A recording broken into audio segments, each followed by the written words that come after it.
हरे कृष्णा। आप सब भक्तों का बहुत स्वागत है। आज हम चातुर्मास की महिमा का वर्णन करेंगे। चातुर्मास आषाढ़ मास के शुक्ल पक्ष की देवशयनी एकादशी से आरंभ होकर कार्तिक मास के शुक्ल पक्ष की देव उठनी उत्थान एकादशी को समाप्त होता है। ये 4 महीनों का जो समय है ये चातुर्मास कहलाता है। हमारे गौड़ीय वैष्णव परंपरा में चातुर्मास आषाढ़ मास की गुरु पूर्णिमा, जो कि इस वर्ष 24 जुलाई को है, से आरंभ होता है और कार्तिक मास की शुद्ध पूर्णिमा को समाप्त होता है। इन 4 महीने भगवान विष्णु विश्राम करते हैं, वे योग निद्रा में चले जाते हैं।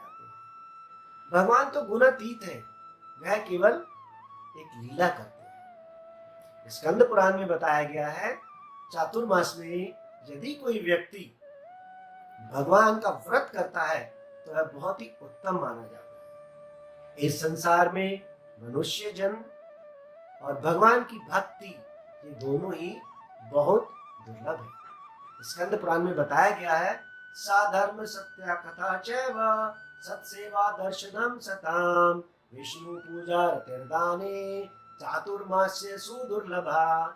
सद्धर्म, हरि कथा, महाभागवतों की सेवा, संतों के दर्शन, भगवान के अर्च विग्रह की सेवा और दान, ये सब चातुर्मास में दुर्लभ माने जाते हैं। आगे बताते हैं, पर निंदा महापापम, पर निंदा महाभयम, पर निंदा महादुखम, न तस्या पातकम परम। चातुर्मास में पर निंदा, प्रजल्पा का पूर्ण रूप से परित्याग करना चाहिए। पर निंदा महापाप है, महाभय है और ये सबसे बड़ा दुख है। इस चातुर्मास में यदि कोई व्यक्ति अपनी प्रिय वस्तु का त्याग करता है तो भगवान की कृपा से बाद में वह वस्तु उसे अक्षय रूप से प्राप्त हो जाती है। चातुर्मास के नियमों को पालन करने का एकमात्र उद्देश्य यह है कि हम अपनी इंद्रिय तृप्ति की इच्छाओं को कम से कम करें। चातुर्मास का जो पहला महीना है श्रावण, उसमें हरे पत्तों की सब्जियां, ग्रीन लीफी वेजिटेबल्स का खाना वर्जित है।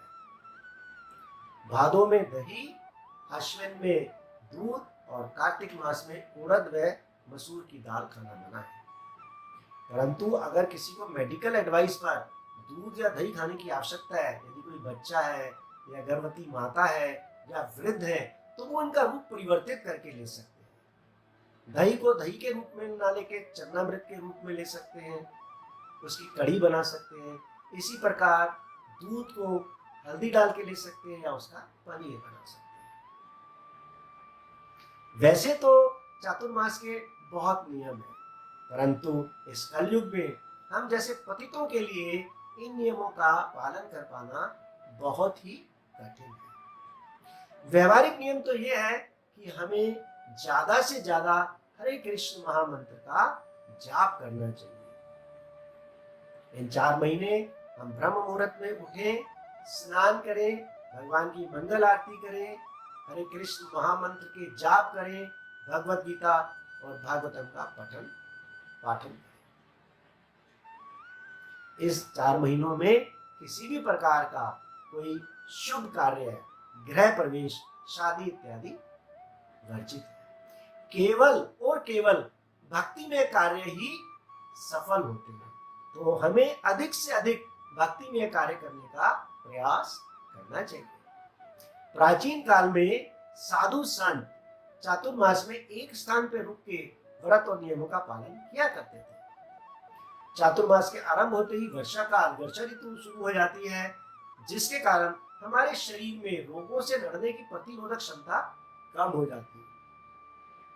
और भ्रमण के समय भी साधु संतों को भ्रमण करने में भी कठिनाई होती है, क्योंकि पहले जो है आज के तरीके से सुख सुविधाएं, सड़कें या ट्रांसपोर्ट के साधन नहीं थे। इस कारण से भी वो एक ही स्थान पे रहते थे। और एक इसका दूसरा कारण दया भाव भी था, क्योंकि बारिशों में कीड़े मकोड़े सब मिट्टी में अपने बिलों से बाहर आ जाते हैं, तो भ्रमण के दौरान कोई पैरों के नीचे ना आए, ये भी ऋषि मुनियों का एक दया का भाव है। इस संदर्भ में नारद मुनि की कथा आती है। नारद मुनि पूर्व जन्म में एक दासी के पुत्र थे। उनकी माता आश्रम में ऋषियों की सेवा किया करती थी। एक बार चातुर्मास के समय बहुत सारे ऋषि मुनि साधु संत उनके आश्रम में आके रुके। तो बालक नारद ने 4 महीने तक उनकी खूब सेवा करी। तो देखिए महाभागवतों की संगति का चमत्कारी प्रभाव। वो बालक बाद में नारद मुनि बन गए। परंतु अगर आज के परिप्रेक्ष्य में हम बात करें तो भ्रमण ना करना प्रैक्टिकल नहीं है, व्यवहारिक नहीं है। प्रचार ही सार है। Preaching is the essence. तो भक्तों को, सीनियर डिवोटीज को, वैष्णवों को प्रचार करने के लिए इस समय भी बाहर जाना पड़ता है। अतः हमें इस चातुर्मास के समय में अपनी आध्यात्मिक उन्नति के लिए भगवान के नाम, रूप, गुण और लीलाओं का अधिक से अधिक श्रवण करना चाहिए। हरे कृष्ण महामंत्र का जाप करना चाहिए, उपवास रखना चाहिए और भगवान के साथ अपने भक्ति के संबंध को प्रगाढ़ करना चाहिए। हरे कृष्णा।